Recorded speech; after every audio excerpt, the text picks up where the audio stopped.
Hello and welcome. I'm Vivian Sisskin. I'm from the University of Maryland, College Park, Maryland, and I'm here to talk to you today about disfluency in autism spectrum disorders.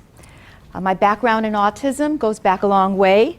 I was one of Ivar Lovaas's students during the original Autism project, and at the same time when I was with him at UCLA, I worked with Dr. Joseph Sheehan, who specialized in stuttering. So my roots in autism and stuttering are there for a long way back. I wanted to talk about autism and stuttering this morning because it's a topic that seems to be coming up a lot lately. The Stuttering Foundation itself gets about a call a week now asking about resources and ideas for working with children who stutter and will also present with autism. When we go to professional meetings, we find that speech pathologists are asking questions about what are the most effective treatments with these kind of children. I just noticed an unusual stuttering pattern with the student. What do I do with this? And so there's a lot of increased interest. So why do we have increased interest at this point? It could be because of the increased incidence, prevalence of stuttering, of autism. Not necessarily stuttering, but autism. And the numbers of autism are rising tremendously.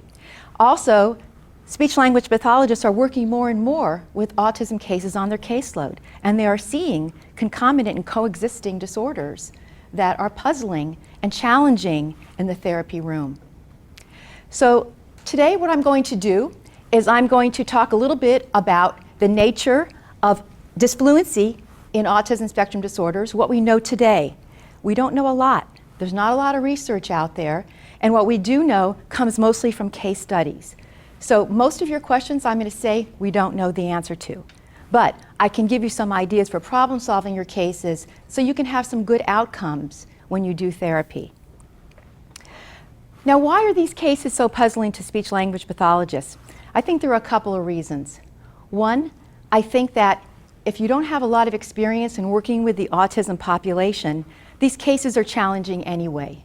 They present with a different kind of learning style, various kinds of behavioral challenges, and sometimes speech-language pathologists are not equipped to work comfortably with that population. The other thing we're noticing is that some of these cases are presenting with unusual disfluency types that we often don't see in stuttering, and I'm going to present some of those disfluency types later.